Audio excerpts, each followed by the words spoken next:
This past Sunday, hundreds of thousands of protesters filled the streets of Hong Kong to remind Beijing that totalitarianism will no longer go unchallenged. I was reading a New York Times article about this protest when I came across a particularly striking quote. When asked why she had taken to the streets, a 24-year-old biology researcher named Alice said, and I'm quoting, "We want Hong Kong to continue being Hong Kong. We don't want to become like China," end quote. Madam President, I ask unanimous consent to include this article as well as the front page of the December 9th New York Times in the record. What a beautiful picture of what people will do for the cause of freedom. Without objection.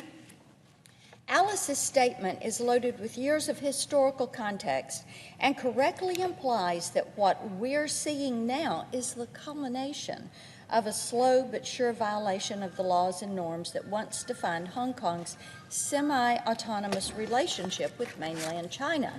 These protests erupted after what Beijing argued was a simple proposed change to existing extradition laws. But the people saw it for what it was, a thinly veiled threat to Hong Kong's relative autonomy. It wasn't a takeover, it was just that foot in the door. And China is nearly unparalleled in its ability to turn a foot in the door into a permanent existing condition. Sometimes their power plays are very obvious, sometimes they're not. On my recent trip to Djibouti, I saw firsthand the influence of China's debt trap diplomacy. Now, here is what debt trap diplomacy is. It is a fancy way of saying that China has increased its influence around the world by offering to struggling nations that they're going to hold their debt in exchange for preferential treatment on trade, or maybe a physical presence like a port or other sweetheart deals. In Djibouti City, I saw this tactic run wild. Now, China would say that what they've done is to help the Djiboutins create a smart city. And they've done this there in the Horn of Africa. But in reality, they've negotiated their way into creating a full-blown surveillance state. Cameras are everywhere, on every corner, every street, 24/7 footage. And guess where that footage lands? Beijing. They've even tried to point one of those cameras at our military base, right at the entrance to Camp Lemonnier. Debt trap diplomacy is bold, it's obvious, and if that's all you see of China, it's easy to assume that all of their tactics are that bold and obvious.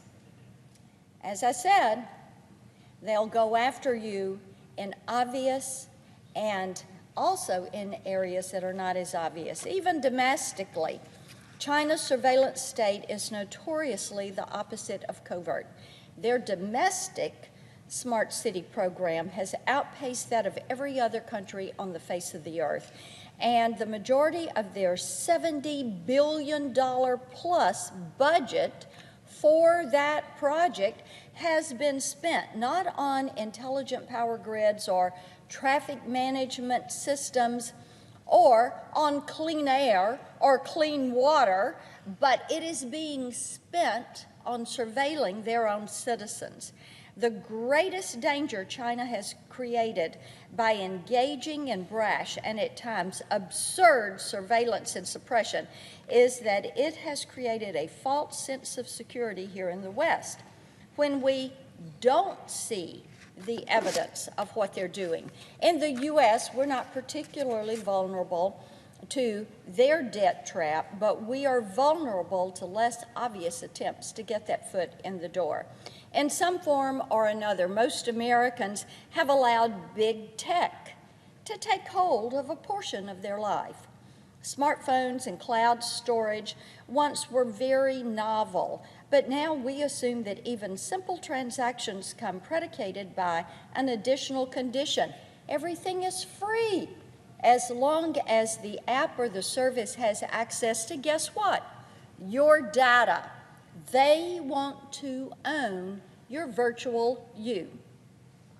Popular apps like TikTok, whose parent company is based in China, have left me with more questions than answers about the platform's business practice, privacy protection, and ideological loyalty to the Communist Party, considering that the U.S. Army has barred soldiers from using TikTok.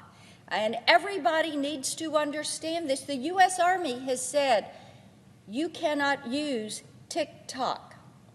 And this very body has expressed our concerns on a bipartisan basis with the platform's censorship and data handling practices. I would say it's no wonder that TikTok's chief executive officer canceled this week's scheduled meetings here in D.C. with members of this body. The fact that millions of Americans, especially our American children, continue to offer their personal data to TikTok is beyond disturbing, but we will not be able to roll back the creeping surveillance state without setting our own standards for what is acceptable from both foreign and domestic countries. When I introduced the Browser Act earlier this year, I did so not only to give big tech solid guidelines regarding data privacy and content, but to set a new standard for what consumers expect from big tech. Our problem here in this country is pretty much awareness and of understanding that the exact same philosophy that drives China's covert surveillance programs and their less obvious recognition for your data and your information, and they're trying to monitor our lives. This is all part of their scheme, their surveillance state scheme.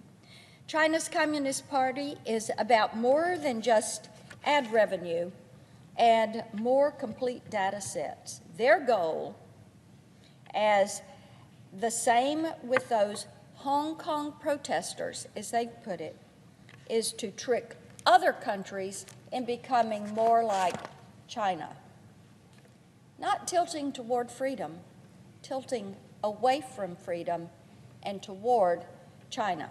My goal with the Browser Act and with my focus on what has become the surveillance state is to do the exact opposite, to enable freedom, to encourage freedom, not only here, but around the globe, to make certain that consumers here decide how much of their data they want to be able to share, and to make certain that we continue to support the cause of freedom wherever human beings show up to protect the freedoms that they have. I yield the floor.